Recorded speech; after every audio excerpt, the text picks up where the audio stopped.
আমার নাম মুনমুন, আমার বয়স ৩৮, আর আমার ছেলে রুবেলের বয়স ২১। গত মাসে রুবেল কলেজ থেকে ফার্স্ট ক্লাস ফার্স্ট হয়ে ডিগ্রি পেল। সেদিন রাতে আমরা দুজন একসাথে ডিনার করছিলাম, উদযাপন করছিলাম। হঠাৎ রুবেল টেবিলের নিচ থেকে একটা ছোট্ট বাক্স বের করল। মা, তোমার জন্য একটা উপহার। আমি বাক্সটা খুললাম। ভেতরে একটা হীরের আংটি। আমি অবাক হয়ে তাকালাম। রুবেল, এটা তো অনেক দামি। তুই তুই কোথায় পেলি? এত টাকা আমি জমিয়েছিলাম মা, বিশেষ একটা দিনের জন্য। কি দিন? রুবেল আমার হাতে আংটিটা পরিয়ে দিল। মা, আমি তোমাকে বিয়ে করতে চাই। আমি যেন বজ্রহত হলাম। কি বলছিস তুই? আমি সিরিয়াস মা, আমি তোমাকে বিয়ে করতে চাই। আমরা বাংলাদেশ ছেড়ে যাব আমেরিকা বা ইউরোপে, সেখানে কেউ আমাদের চিনবে না। আগে আমি চেয়ার থেকে উঠে দাঁড়ালাম। রুবেল, তুই পাগল হয়ে গেছিস? তুই আমার ছেলে, এসব কি বলছিস? রুবেল আমার হাত শক্ত করে ধরল। মা, আমি জানি এটা অস্বাভাবিক, কিন্তু আমি তোমাকে ভালোবাসি, শুধু মা হিসেবে নয়, একজন নারী হিসেবে। আমি তোমাকে দেখি, তোমার সৌন্দর্য দেখি, তোমার কণ্ঠস্বর শুনি, আর আমার ভিতরে কিছু একটা নড়ে ওঠে গিয়ে।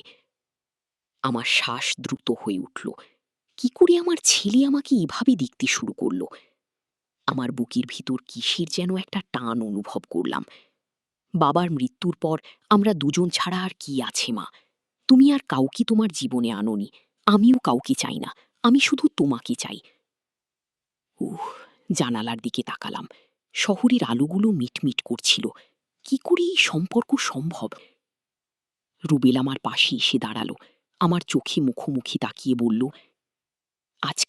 আজকের রাতে আমার কথা ভেবে দেখো মা, আমি একটা হোটেল বুক করে রেখেছি বিশেষ উদযাপনের জন্য। ও আমার হাতে একটা কার্ড রাখল, ওর ফোন নাম্বার আর হোটেলের ঠিকানা লেখা। আমি কার্ডটা ধরে রইলাম, কোনো জবাব দিতে পারলাম না। রুবেল ঘর থেকে বেরিয়ে গেল। আমি জানালার ধারে দাঁড়িয়ে ওকে নিচে রাস্তায় নামতে দেখলাম। ট্যাক্সি ডাকল, উঠে গেল। আমার হাতে থাকা আংটিটার দিকে তাকালাম, আলোতে ঝিলিক দিচ্ছিল। একটা গভীর শ্বাস ফেললাম। কি করব, কোথায় যাব? আংটিটা টেবিলে রেখে বাথরুমে গেলাম। আয়নায় নিজের দিকে তাকালাম। আমার চোখে পানি ছিল। আমি ৩৮ বছরের একজন মহিলা, বেশ সুন্দর, এখনো অনেকেই আমাকে ভালোবাসতে পারি, কিন্তু আমার ছেলে, এ কি করে সম্ভব? সেই রাতে আমি ঘুমাতে পারলাম না। বিছানায় শুয়ে ছাদের দিকে তাকিয়ে অনেক কিছু ভাবলাম। রুবেলের বাবার কথা ভাবলাম। ওর মৃত্যুর পর আমি আর কাউকে আমার জীবনে আনিনি, শুধু রুবেলকে নিয়েই আমার সংসার। ওকে মানুষ করার জন্য আমার জীবনের সেরা বছরগুলো দিয়েছি। ভোর ৪টায় আমি সিদ্ধান্ত নিলাম, আমি হোটেলে যাব, রুবেলের সাথে কথা বলবো, ওকে বোঝাবো। সকাল ৭টার দিকে আমি হোটেলে পৌঁছালাম। লবিতে রিসেপশনিস্টকে জিজ্ঞেস করলাম রুবেলের রুম নাম্বার। উত্তর পেলাম ৪০৩। গো, আমি লিফট নিয়ে ৪ তলায় উঠলাম। ৪০৩ নাম্বার রুমের সামনে এসে দাঁড়ালাম। কিছুক্ষণ দ্বিধায় থাকলাম, তারপর কড়া নাড়লাম। কেউ খুলল না। আবার কড়া নাড়লাম, এবারও কোনো সাড়া নেই। দরজার নব ঘুরিয়ে দেখলাম, খোলা। আমি ধীরে ধীরে দরজা ঠেলে ভেতরে ঢুকলাম। রুবেল ঘরে, কেউ নেই। বাথরুমের দরজাও খোলা, সেখানেও কেউ নেই। বিছানা করা, কিন্তু কেউ শোয়নি বলে মনে হলো। আমি ঘরের চারপাশে তাকালাম। টেবিলের ওপর একটা খাম দেখলাম, তার ওপর আমার নাম লেখা। আমি খামটা খুললাম। প্রিয় মা, তুমি এসেছ। আমি জানতাম, আমি তোমাকে চিনি। তুমি যদি আমার কথা সত্যিই বিশ্বাস করতে, তাহলে তুমি গত রাতেই এখানে আসতে। কিন্তু তুমি সকালে এসেছ, এর মানে তুমি সারা রাত ভেবেছ। আমার অভিনয় শেষ হয়েছে মা। আমি জানি তুমি কি ভাবছ। তুমি ভাবছ আমি পাগল হয়ে গেছি, বিকৃত হয়ে গেছি। কিন্তু আসল সত্য হলো, আমি তোমাকে পরীক্ষা করছিলাম। আমি জানতে চেয়েছিলাম তুমি কতটা দূর যাবে আমাকে বোঝাতে, আমাকে রক্ষা করতে।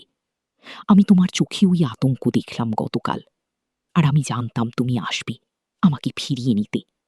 আসল কথা হলো, আমি জানি তুমি কি করছো মা। আমি জানি তোমার গোপন জীবনের কথা। আমি জানি তুমি জাল নথি তৈরি করে লোকেদের ঠকাচ্ছ। আমি জানি এসব থেকেই আমার পড়াশোনার খরচ উঠেছে, আমাদের বিলাসী জীবনের খরচ উঠেছে। আমি এসবের মধ্যে আর থাকতে চাই না মা। আমি এই শহর ছেড়ে যাচ্ছি। আমি নতুন জীবন শুরু করতে চাই। আমি চাই তুমিও এসব ছেড়ে আমার সাথে আসো। এই আংটি বিক্রি করে আমরা নতুন জীবন শুরু করতে পারি, ইমানদারি নিয়ে। আমি এই ঠিকানায় অপেক্ষা করব, 213 শান্তিনগর, আজ সন্ধ্যা 6টা পর্যন্ত। তুমি যদি আসো, আমরা একসাথে নতুন জীবন শুরু করব। না এলে আমি বুঝবো তুমি তোমার পথ বেছে নিয়েছ। আমিও আমার পথে চলে যাব। তোমার ছেলে রুবেল। গো। চিঠিটা পড়ে আমি স্তব্ধ হয়ে গেলাম। কতক্ষণ দাঁড়িয়েছিলাম জানি না। আমার হাতে আংটিটা ছিল। আমি জানালার কাছে গিয়ে দাঁড়ালাম। বাইরের শহর জেগে উঠেছি। আমার অতীত, আমার গোপন জীবন, সবকিছু রুবেল জেনে গেছে। আমি কিভাবে ওর মুখোমুখি হব? 1 ঘন্টা পর আমি হোটেল থেকে বেরিয়ে এলাম। আমার মাথায় একটাই চিন্তা, রুবেলকে খুঁজে বের করতে হবে। ওকে বোঝাতে হবে আমি কেন এসব করেছি। ট্যাক্সি নিয়ে আমি সোজা বাড়ি ফিরলাম। সবকিছু ঠিকঠাক আছে, কিন্তু রুবেলের ঘর ফাঁকা। ওর জামা কাপড়, কিছু বই খাতা, ল্যাপটপ সব নিয়ে গেছে। ও ড্রয়ারের ভিতর আমি দেখলাম একটা ডায়েরি। আমি কখনো ওর ডায়েরি পড়িনি। আজ সেটা খুললাম। পাতা উল্টাতে উল্টাতে আমি দেখলাম রুবেল আমার গোপন জীবন সম্পর্কে অনেক কিছুই জানে। কিভাবে আমি ইমিগ্রেশন পেপার জাল করি, বিদেশে যাওয়ার জন্য লোকেদের কাছ থেকে মেয়েটা অঙ্কের টাকা নিই, তারপর তাদের ফাঁকি দিই। আমার পার্টনার রাকিব সম্পর্কেও সে জানে। নোট করেছি তারিখ, সময়, কোথায় আমরা মিট করেছি। আমি বুঝতে পারলাম রুবেল কেন আমাকে এই ভঙ্গিতে কথা বলেছিল। ও আমাকে সব দিতে চেয়েছিল, আমার রিয়াকশন দেখতে চেয়েছিল। ও চেয়েছিল আমি ওর কথা বিশ্বাস করি না, ভয় পাই। ও চেয়েছিল আমি ওকে খুঁজতে আসি। আমি ডায়েরির শেষ পাতাটা পড়লাম। আজ সম্ভবত আমার শেষ দিন এই শহরে। আমি মাকে একটা শেষ সুযোগ দিতে চাই। আমি তাকে যে চিঠি দিয়েছি তাতে সত্যিকার ঠিকানা দিইনি। আমি থাকবো পুরানো বাড়িতে, যেখানে আমরা আগে থাকতাম। বাবা যেখানে মারা গিয়েছিলেন, ওখানকার ভাড়াটি 2 দিন আগে ছিঁড়ে গেছে। ওই জায়গাটা আমার জন্য বিশেষ। বাবা যেখানে শেষবাড়ির মতো আমার হাত ধরেছিলেন। মা যদি আসি, আমি তাকে বোঝাবো, না এলে আমি চলে যাব। সব শেষ। আমি ডায়েরিটা বন্ধ করলাম। পুরানো বাড়ি, আমাদের সেই ভাঙাচোরা বাড়ি, যেখানে রুবেলের বাবা হার্ট অ্যাটাকে মারা গিয়েছিলেন 10 বছর আগে। ওই বাড়ি ছেড়ে দেওয়ার পর আমি আর কখনো সেখানে যাইনি। খুব বেদনাদায়ক স্মৃতি। আমি সিদ্ধান্ত নিলাম রুবেলকে খুঁজে বের করতে হবে, ওর সাথে কথা বলতে হবে। ওকে বোঝাতে হবে আমি কেন এই পথে এসেছি, কেন এই অন্ধকার জীবন বেছে নিয়েছি। আমার ফোন বাজলো। রাকিব। হ্যালো মুনমুন, কোথায় তুমি? আজ আমাদের হাসনাত সাহেবের সাথে মিটিং, 50 লাখ টাকার ডিল। তুমি কি ভুলে গেছো? আমি একটু চুপ করে থাকলাম। রাকিব, আমি আজ আসতে পারবো না। আমার ব্যক্তিগত সমস্যা আছে। কি সমস্যা? তুমি জানো এই ডিল কত গুরুত্বপূর্ণ। আমি জানি, কিন্তু আমি আজ পারবো না। তুমি হাসনাত সাহেবকে বলো আমরা কাল মিট করব। গো, তুমি পাগল হয়ে গেছো। এই ডিল আমরা 1 বছর ধরে সেট আপ করছি। আমি ফোন কেটে দিলাম। এখন আমি জানি আমার জীবনের সবচেয়ে বড় ডিল কোনটা। ঘড়ির দিকে তাকালাম। বেলা 1টা। এখনও সময় আছে। আমি ট্যাক্সি নিয়ে পুরনো বাড়ির দিকে রওনা দিলাম। বাড়িটা পুরানো, কিন্তু ভালো অবস্থায় আছে, নতুন রং করা। আমরা যখন থাকতাম তখন অনেক খারাপ অবস্থা ছিল। ঢোকার সময় দেখলাম দরজা খোলা। আস্তে করে ভেতরে ঢুকলাম। রুবেল, তুই আছিস? বাড়ির ভেতরে সন্দেহজনক নিস্তব্ধতা। আমি সিঁড়ি দিয়ে দোতলায় উঠলাম। আমাদের পুরনো বেডরুমে ঢুকলাম। সেখানে দেখলাম রুবেল ঘুমিয়ে আছে, ওই একই বিছানায় যেখানে তার বাবা মারা গিয়েছিলেন। আমি ধীরে ধীরে ওর কাছে গেলাম। রুবেল ঘুম থেকে উঠল, চোখ মুছল। ওর মুখে 1 সপ্তাহের দাড়ি, চোখের নিচে কালি। ও আমাকে দেখে উঠে বসল। মা, তুমি এসেছ? হ্যাঁ, এসেছি। তোর চিঠি পেয়েছি। গো, তুমি আমার নকল ঠিকানা বিশ্বাস করনি? তুমি জানতে আমি এখানে থাকব। আমি তোর ডায়েরি পড়েছি। তুই আমার সম্পর্কে সব জানিস গো। রুবেল চুপ করে রইল। আমরা দুজনেই জানতাম এখন তলিয়ে যাওয়ার সময়, এখন সত্যি কথা বলার সময়। আমি ওর পাশে বসলাম। রুবেল, আমার কথা শোন। তোর বাবা যখন মারা গেল আমাদের অবস্থা কি ছিল মনে আছে? আমাদের 1 পয়সা ছিল না। আমি চাকরির জন্য দরজায় দরজায় ঘুরেছি, কিন্তু কেউ আমাকে চাকরি দেয়নি। আমি একা মহিলা, কোনো ডিগ্রি নেই, কোনো দক্ষতা নেই। সব জায়গায় আমাকে হেই করা হয়েছে। আর তার চেয়েও খারাপ, কিছু লোক আমাকে যৌন প্রস্তাব দিয়েছে চাকরির বিনিময়ে। সেই সময় আমি কোণঠাসা হয়ে গিয়েছিলাম। রুবেল শান্ত হয়ে আমার কথা শুনছিল। আমি চালিয়ে গেলাম। তারপর আমি রাকিবের সাথে দেখা করলাম। ও আমাকে একটা সহজ উপায় দেখিয়েছিল। জাল দলিল বানানো, লোক ঠকানো। হ্যাঁ, প্রথমে আমি রাজি হইনি, কিন্তু যখন তোর স্কুলের টিউশন ফি দেওয়ার সময় এলো আর আমার হাতে কিছুই ছিল না, তখন আমি রাজি হয়েছিলাম একটা ছোট্ট কাজ করতে। ভেবেছিলাম শুধু একবার, কিন্তু তারপর ওই টাকা থেকে আমি দেখলাম তোর স্কুলে নতুন বই নেওয়া যায়, একটা ভালো জুতা নেওয়া যায়, বাড়িতে ভালো খাবার আনা যায়। ও, তারপর তুমি আর থামোনি গিয়ে? হ্যাঁ, থামিনি। আমি দেখলাম এই পথে আমি তোকে ভালো স্কুলে পড়াতে পারবো, তোর জন্য ভালো ভবিষ্যৎ বানাতে পারবো। আরও বড় স্কিম, আরও বেশি টাকা। ধীরে ধীরে আমি অভ্যস্ত হয়ে গেলাম গো।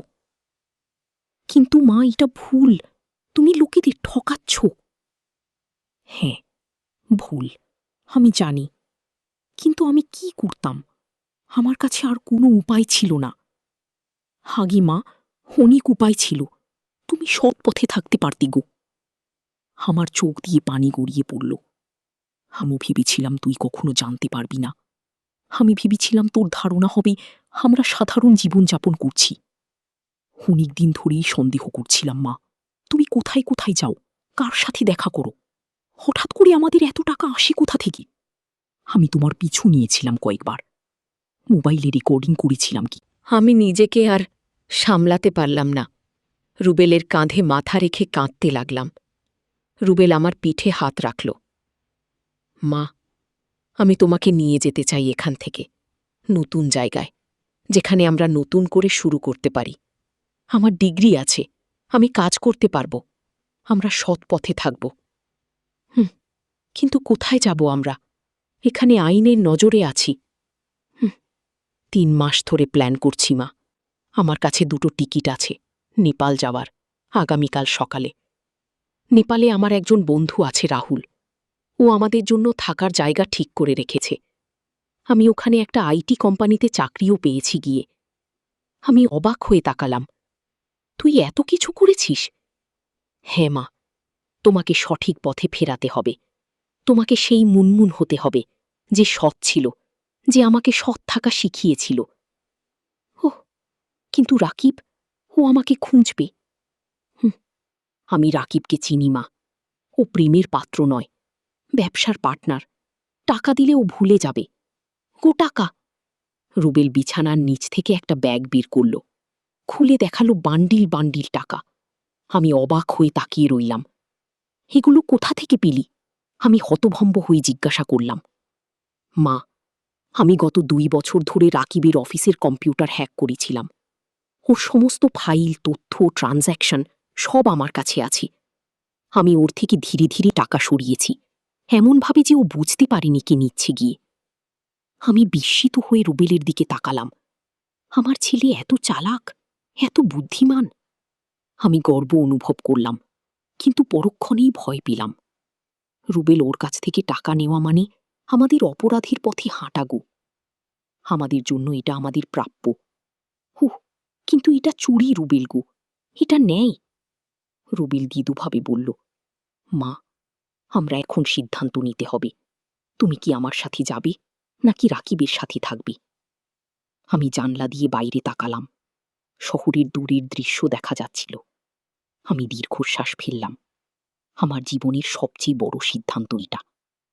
আমি তোর সাথে যাব রুবেল, কিন্তু আমাদের উচিত হবে রাকিবের টাকা ফেরত দেওয়া। আমরা সৎ পথে নতুন জীবন শুরু করব। রুবেল আমার দিকে তাকালো। ওর চোখে বিস্ময় আর সম্মান ফুটে উঠল। তুমি এখনো সৎ আছো মা, তাই আমি তোমাকে এত ভালোবাসি গো। হঠাৎ নিচে থেকে একটা গাড়ি আসার শব্দ পেলাম। আমরা জানলা দিয়ে দেখলাম রাকিবের গাড়ি। এত তাড়াতাড়িও কিভাবে জানলো আমরা এখানে? রুবেল, রাকিব, ওহ, এসে গেছে। চিন্তা করো না মা, আমি ওকে সামলাবো গো। রাকিব দরজায় জোরে জোরে ধাক্কা দিচ্ছিল। মুনমুন, আমি জানি তুমি ওখানে আছো, দরজা খোলো। রুবেল আমাকে পিছনের দিকে ঠেলে সিঁড়ি দিয়ে নিচে নামল। আমি জানালা দিয়ে দেখলাম রুবেল দরজা খুলল, আর রাকিব ভেতরে ঢুকল। কোথায় তোর মা? কোথায় আমার টাকা? রাকিব ভাই, আপনি শান্ত হন গো। শান্ত? তোর মায়ের কারণে আমি 1 কোটি টাকার ডিল হারিয়েছি। হাসনাত সাহেব বলেছেন আমাদের সাথে আর কোনো ব্যবসা করবেন না। আমার রেপুটেশন মাটি হয়ে গেছে। আর তোর মা আমার 50 লক্ষ টাকা নিয়ে উধাও। আপনার টাকা নাকি? আপনি যে লোকেদের ঠুকিয়েছেন তাদের টাকা। রাকিব একটু থমকে গেল।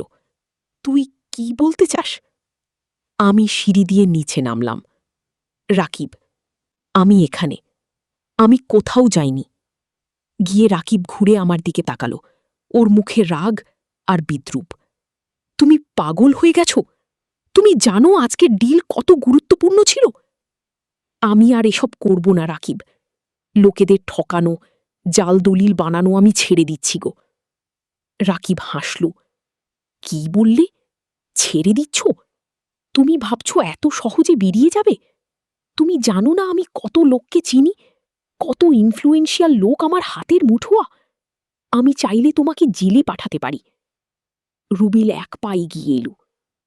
আপনার হুমকি দেওয়া বন্ধ করুন রাকিব ভাই। আপনি যদি আমার মাকে জেলে পাঠাতে চান, আপনিও যাবেন, আমিও যাব। তুই কি বলছিস? রুবেল পকেট থেকে একটা পেন ড্রাইভ বের করল। এখানে আপনার সমস্ত তথ্য আছে। কাকে কাকে ঠুকিয়েছেন, কত টাকা নিয়েছেন, কোন অফিসারদের ঘুষ দিয়েছেন, সব এখানে আছে। আমি আপনার কম্পিউটার হ্যাক করেছিলাম 2 বছর আগে। আমি সব জানি। রাকিবের মুখ সাদা হয়ে গেল। তুই আমার কম্পিউটার হ্যাক করেছিস? হ্যাঁ, করেছি। আর এই তথ্য আমি ইমেইল করে রেখেছি আমার বন্ধুর কাছে। আমাদের যদি কিছু হয়, ওর নির্দেশ আছে এগুলো পুলিশে দেওয়ার জন্য। রাকিবের হাতের মুঠি শক্ত হয়ে গেল। কি চাস তুই? আমরা আমাদের পথে যাব রাকিব ভাই, আপনি আপনার পথে। আমাদের খুঁজবেন না, ফলো করবেন না, আর আমরাও আপনার সম্পর্কে কিছু বলবো না আগে। রাকিব কিছুক্ষণ থমকে রইল, তারপর আমার দিকে তাকিয়ে বলল, মুনমুন, আমি ভেবেছিলাম তুমি আমার পার্টনার গো। আমি ছিলাম রাকিব, কিন্তু এখন না। আমি আমার ছেলেকে হারাতে চাই না আগে। রাকিব দীর্ঘশ্বাস ফেলল, ঘড়ি ঘুরে তাকালো। আচ্ছা, তোরা যা করতে চাস কর, আমি চললাম। কিন্তু এটা মনে রাখিস, আমাকে ধোকা দেওয়া লোকেরা ভালো থাকে না আগে। ও ঘর থেকে বেরিয়ে গেল। আমরা তার গাড়ি স্টার্ট নেওয়ার শব্দ শুনলাম। তারপর গাড়ি চলে গেল। আমি আর রুবেল একে অপরের দিকে তাকালাম। মা, আমরা এখানে নিরাপদ নই। রাকিব ফিরে আসতে পারে। আমাদের এখনই যেতে হবে গো। আমি মাথা নাড়লাম। হ্যাঁ, চলো। আমরা সিঁড়ি বেয়ে উপরে উঠলাম। রুবেলের ব্যাগ নিয়ে দ্রুত বাড়ি থেকে বেরিয়ে এলাম। রাস্তায় আমরা একটা ট্যাক্সি ধরলাম। কোথায় যাবেন? ড্রাইভার জিজ্ঞেস করল। রুবেল আর আমি একে অপরের দিকে তাকালাম। আমাদের চোখে একটা নতুন সম্ভাবনার আলো জ্বলছিল। Bus terminal? রুবেল বলল, আমরা নেপাল যাব। ট্যাক্সি চলতে শুরু করল। আমি জানালা দিয়ে বাইরে তাকিয়ে রইলাম। শহরের রাস্তাগুলো পিছনে ছুটে যাচ্ছিল। একসময় যে জীবন আমাকে শ্বাসরুদ্ধ করে এনেছিল, আমি সেই জীবন পিছনে ফেলে আসছি। সামনে অজানা কিন্তু স্বচ্ছ একটা ভবিষ্যৎ। আমি রুবেলের হাত ধরলাম। তুই ঠিক আছিস তো? সবকিছু ছেড়ে নতুন জায়গায় যাওয়া সহজ না। আমি ঠিক আছি মা। তোমাকে পেয়েছি, সেটাই আমার কাছে সবচেয়ে বড় কথা। ট্যাক্সি সিটি সেন্টার পেরিয়ে হাইওয়েতে উঠল। সূর্য ডুবে যাচ্ছিল, আকাশ লাল হয়ে উঠেছিল। আমার হাতে আংটিটা এখনও ছিল। আমি সেটা খুলেই জানালা দিয়ে ছুঁড়ে ফেলে দিলাম। কেন ফেলে দিলে মা? ওটা তো অনেক দামি। ওটা একটা জীবনের প্রতীক ছিল রুবেল, এক ভুল জীবনের। আমি নতুন জীবন শুরু করতে চাই, নতুন স্মৃতি নিয়ে। কি? রুবেল হাসল। আমি জানতাম তুমি সিদ্ধান্তটা নেবে। গু, তুই কিভাবে জানলি? কারণ তুমি আমার মা। যত ভুলই করো না কেন, ভেতরে তুমি সৎ। তুমি আমাকে সৎ হতে শিখিয়েছ। গু, আমার চোখে পানি এলো, কিন্তু এবার সেটা দুঃখের নয়, আনন্দের। আমি জানি সামনে আমাদের অনেক বাধা আছে। নতুন দেশে নতুন জীবন শুরু করা সহজ নয়, কিন্তু আমরা একসাথে আছি, আর সেটাই সবচেয়ে বড় কথা। ট্যাক্সি বাস টার্মিনালের দিকে এগিয়ে চলেছে। আকাশে তারা ফুটতে শুরু করেছে। আমার মনে পড়ল রুবেলের বাবা একবার বলেছিল, জীবনে যত অন্ধকারই আসুক তারা সবসময় থাকবে গো। আমি আকাশের দিকে তাকিয়ে ভাবলাম, হ্যাঁ, অন্ধকার পেরিয়ে আলোর পথে আমরা এগিয়ে চলেছি। তারাগুলো মিটমিট করে জ্বলছিল, যেন আমাদের নতুন জীবনকে স্বাগত জানাচ্ছি।